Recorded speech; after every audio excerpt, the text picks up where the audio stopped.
गया तो वो बाय नहीं करेगा, वो वेट करता रहेगा कि जो कंडीशन डाल के दी है हमारे मालिक ने तो उस पर मैं काम करूँगा। तो उसने देखा कि यहाँ पर आ गया मीट हो गई, यहाँ पर उसने बाय कर मनीष जी, एक सवाल आता है यहाँ पर, तो ये 15 मिनट के टाइम जोन पे हम क्यों देखना पड़ता है? बाय डिफॉल्ट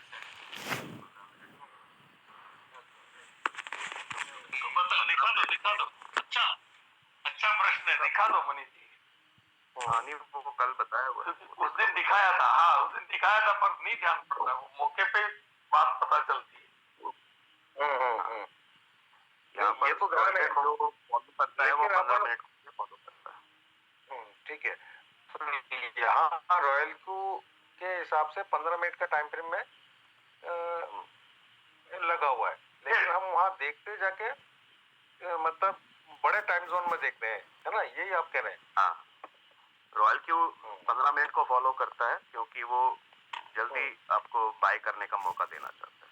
यहाँ पर देखो मैंने RSI लगा रखा है, तो किसी और पे मैं दिखा दूंगा जहाँ पर MACD लगा होगा। तो मैं दूसरे रॉयल क्यू पे दिखा देता हूँ, उसमें पुराना ट्रेड लगा हुआ है तो RSI पे लगा। कौन सा था? सोलाना। ठीक है, तो यहाँ पर हमने क्रिएट किया और ट्रेड सेटिंग में गए, एडवांस सेटिंग में MACD देखिए ये लगा हुआ है लेस देन, ये सही पोजीशन पे लगा हुआ है, बिल्कुल बिल्कुल सही लगा।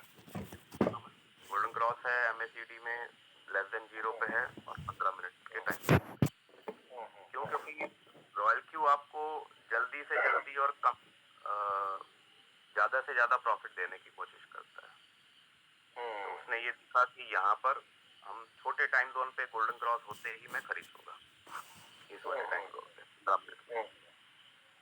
लेकिन हम जब खुद से एनालाइज करते हैं तो हमें एक ऐसा टाइम जोन सिलेक्ट करना चाहिए जहां पर हम भरोसा कर सकें, भरोसेमंद हो, है ना? क्यों? क्योंकि 15 मिनट में आप देखें, अब आप इसी को देखें, यहाँ पर गोल्डन क्रॉस कहाँ हो रहा है, अभी MACD कहाँ पर है? ये अबव मोर देन 0, हाँ मोर देन 0 पे है और हमने लगा रखा है लेस देन 0 पे, है ना? लेस देन 0 वो बाय करेगा ही नहीं। यहाँ पर उसने बाय किया, यहाँ पर गोल्डन क्रॉस, यहाँ पर बाय कर लिया उसने उसी कैंडल पे जो आपको दिख रहा था।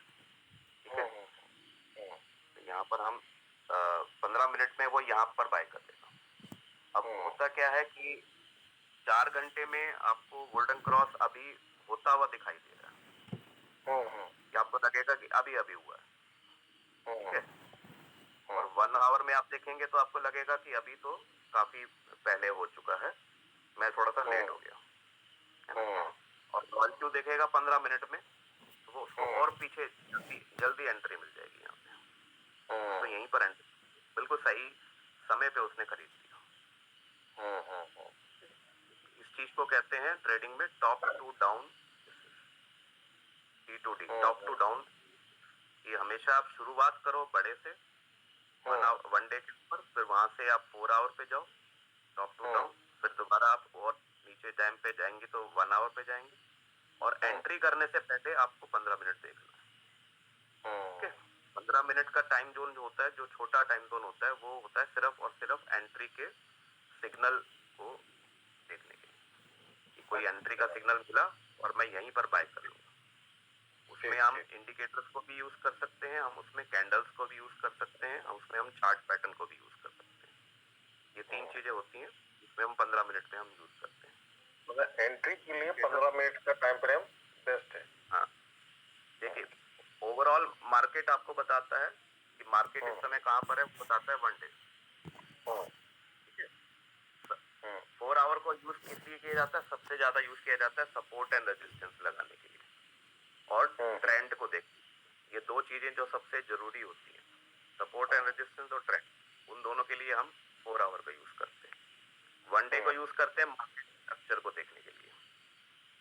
ठीक है, उसके बाद हम जो एनालिसिस करते हैं वो 1 आवर में आके करते हैं। जो बाकी का इंडिकेटर्स लगाया हमने, ठीक है, और बहुत सारी चीजें होती हैं इसमें, वो सारी एनालिसिस जो होती है, असली जो एनालिसिस होती है वो 1 आवर पे करते हैं। लेकिन वो तभी हो पाएगा ना जब आपके पास सपोर्ट एंड रेजिस्टेंस की जानकारी हो और ट्रेंड आपको पता हो कि क्या चल रहा है।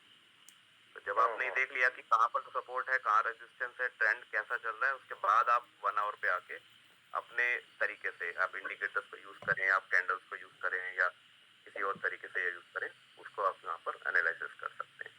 जब सारा एनालिसिस आपने कर 1 आवर पे और 4 आवर पे, उसके बाद आपको जरूरी है एंट्री का सिग्नल, किस प्राइस पे कौन सी कैंडल पे मैं एंट्री करूं, तो वो आपको बताएगा 15 मिनट कि यहाँ पर मुझे एंट्री कर, बिल्कुल सही एनालिसिस 1 आवर और 4 आवर में एनालिसिस करना बेस्ट है। हाँ, ये दोनों होते हैं टेक्निकल एनालिसिस करने के लिए। ये होता है सिर्फ 15 मिनट का, और इससे छोटा 5 मिनट का भी हम यूज कर सकते हैं। जो दोनों टाइम जोन है छोटे वाले, 5 मिनट और 15 मिनट एंट्री करने का सिग्नल आपको मिलेगी। कोई ऐसी कैंडल आपको दिखाई दे कि जो आपको बता रही है कि अब मार्केट ऊपर जाएगी, या जैसे गोल्डन क्रॉस आपको पता लग रहा है कि यहाँ पर मूविंग एवरेज में गोल्डन क्रॉस हुआ, MACD में गोल्डन क्रॉस हुआ, तो ये सारी चीजें आपको 15 मिनट में देखेंगे तो जल्दी मिल जाएगी ना आपको, यहाँ जल्दी मिल जाएगा। अर्ली एंट्री तो बड़ा प्रॉफिट, लेट एंट्री तो प्रॉफिट मिस हो जाएगा, है ना। हम लेट एंट्री करेंगे, अब हम 4 आवर पे देख रहे हैं, तो अब एंट्री करते हैं कि भाई अभी तो हुआ है गोल्डन क्रॉस,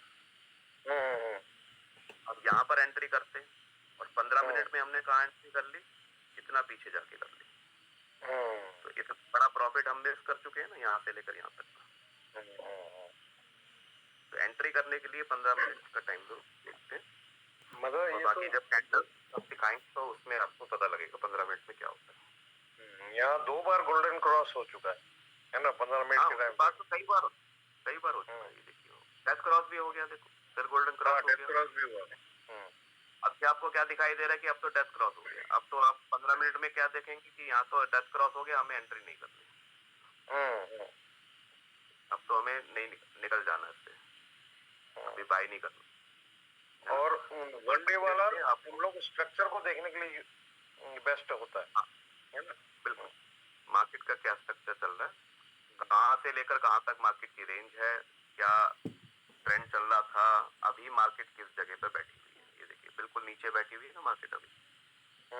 आपको पुराना देखना हो कि पहले कितना हाई गया था, तो 253 तक गया था, तो आपको कैसे पता लगेगा, वनडे पे जाके देखोगे तभी पता लगेगा ना।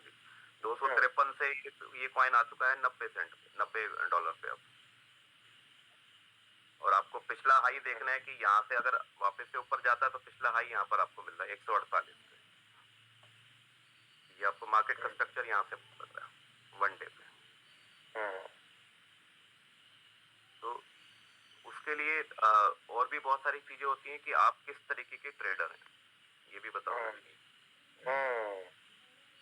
टाइप्स ऑफ ट्रेडर्स, आप कौन से ट्रेडर हैं। मार्केट में 3 तरह के ट्रेडर होते हैं। कौन कौन से?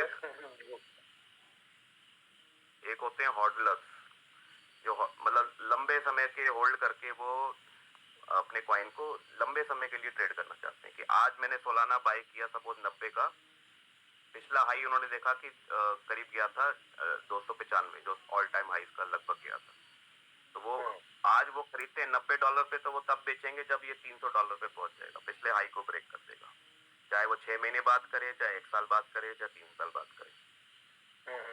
इनको कहते हैं लॉन्ग टर्म ट्रेडर, जो होल्डर्स होते हैं।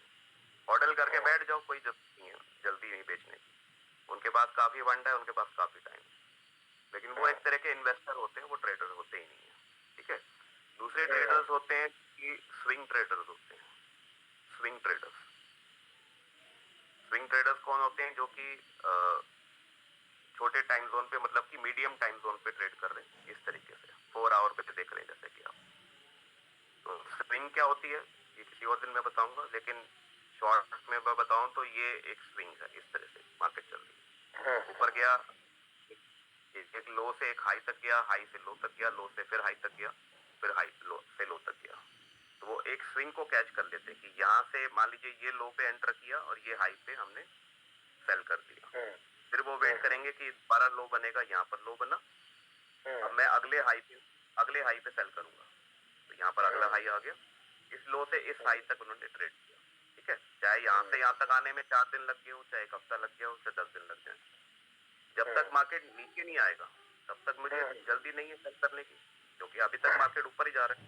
तो मैं लो से एक हाई तक ट्रेड करता हूँ, तो वो नॉर्मली उसको 3 से 4 दिन या 1 हफ्ता भी लग जाता है उनको एक ट्रेड कंप्लीट करने में। एक दिन से लेकर 1 हफ्ते तक जो ट्रेड करते हैं उनको स्विंग ट्रेडर कहते हैं। वो सिर्फ मार्केट के स्विंग को फॉलो करते हैं। यहाँ से लो बनाया, मैं एंट्री करूंगा, हाई पे सेल कर दूंगा, चाहे 1 दिन में आ जाए, चाहे 1 हफ्ते में आ जाए, चाहे 10 दिन में आ जाए, ठीक है। तो दूसरे हो गए स्विंग ट्रेडर्स। तीसरे टाइप के होते हैं स्कैल्पर्स, स्कैल्पिंग करते हैं।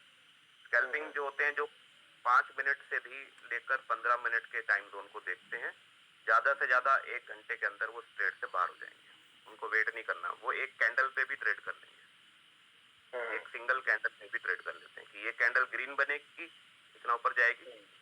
उनको प्रॉफिट कितना आता है, जैसे हम ले रहे हैं 1.3% या 1.5%, इतने प्रॉफिट जो लेते हैं उनको स्कैल्प,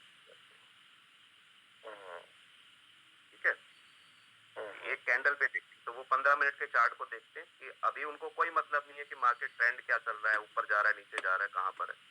उनको खाली ये दिखाई देता है कि ये कैंडल, अगली कैंडल जो है वो ऊपर बनेगी, ग्रीन बनेगी, या अगली कैंडल रेड बनेगी, तो वो एक ही कैंडल पे ट्रेड कर लेंगे। 15 मिनट की एक कैंडल, मतलब कि 15 मिनट के अंदर उन्होंने ट्रेड को बंद भी कर दिया, बाय किया और सेल भी कर दिया। ज्यादा से ज्यादा वो 2 कैंडल या 3 कैंडल या 4 कैंडल को तक वेट करेंगे, तो ज्यादा से ज्यादा 15 मिनट से लेकर 1 घंटा उनको लगेगा उस ट्रेड से बाहर होने में। जब बाय किया उसके बाद यहाँ पर सेल कर दिया, ठीक है। अब ये कैंडल पे किसी ने ट्रेड लगाया तो एक ही 15 मिनट के अंदर उसको इतना प्रॉफिट आ गया,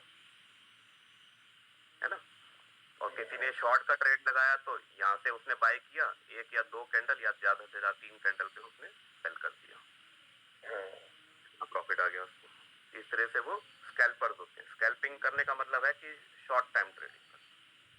अब उनके प्रॉफिट का भी उसी हिसाब से प्रॉफिट का भी अंतर आ जाता है। सबसे बड़े होते हैं हॉडलर्स, उससे बड़े छोटे स्विंग ट्रेडर्स, उससे छोटे होते हैं स्कैल्पर्स, ठीक है।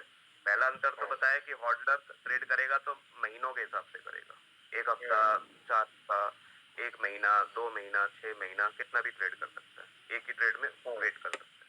स्विंग ट्रेडर करेगा तो 1 दिन से लेकर 1 हफ्ते तक ट्रेड करेगा एक ही कॉइन, फिर उससे बाहर हो जाएगा। स्कैल्पर जो ट्रेड करेगा वो 1 घंटे तक उससे ट्रेड से बाहर हो जाएगा।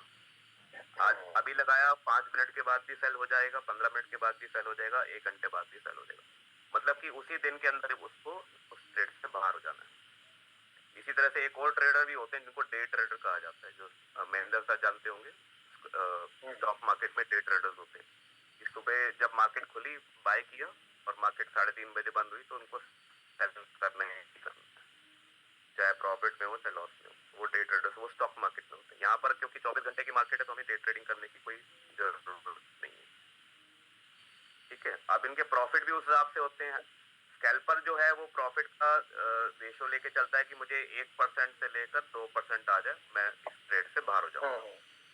उसको ज्यादा बड़ी प्रॉफिट की वेट नहीं होता, वो 1% से 2% पे वो सेल करता है। स्विंग ट्रेडर जो लेता है वो 3% से लेकर 10% तक ले सकता है एक ट्रेड में, 3% से लेकर 10% एक ही कॉइन पे। हॉडलर जो लेगा वो बड़ा प्रॉफिट लेगा, तो 10% से वो 100% तक भी ले सकता है, 200% तक भी ले सकता है, उसकी कोई लिमिट नहीं है, क्योंकि उसे तो कई महीने तक वेट करना है, ठीक है। तो जितना बड़ा टाइम वेट करोगे उतना बड़ा प्रॉफिट आएगा, लेकिन उतना टाइम तक रेंज बना रहेगा। आपके अंदर पेशेंस होना चाहिए वेट करने का। अब इनके हिसाब से 2 चीजें आपको समझ में आ गई। अब तीसरी चीज, इनकी कैपिटल में भी अंतर होगा। सही बात है भाई, जो एक हॉडलर जो है वो 100% प्रॉफिट एक ही ट्रेड में, और एक स्विंग ट्रेडर है वो 3% प्रॉफिट ले रहा है। स्कैल्पर जो है वो 1% पे ही सेल कर रहा है। तो किसकी कैपिटल बड़ी, सबसे बड़ी किसकी कैपिटल होगी? हॉडलर की। आप हॉडलर की। इसके बताओ, दोनों अलग अलग आंसर दे रहे हैं। प्रहलाद जी स्कैल्पर कह रहे हैं और हॉडलर की बता रहे हैं विकास। कौन सही है कौन गलत है, बाकी लोग बताओ। की कैपिटल सबसे छोटी होगी, किसकी सबसे बड़ी होगी? बड़ा फंड तो होल्डर की ही होगी। हैं? और चलिए जवाब कर लो, म्यूट कर लीजिए, जवाब दीजिए। चलिए, तो मतलब अभी भी मिक्स जवाब आ रहे हैं। कोई कह रहा है कि होल्डर की बड़ी कैपिटल है, कोई कह रहा है स्कैल्पर की। देखिए, आप एक ट्रेड में प्रॉफिट कमा रहे हैं 100%। एक ट्रेडर है जो 100% प्रॉफिट पे ही सेल करेगा, दूसरा ट्रेडर है जो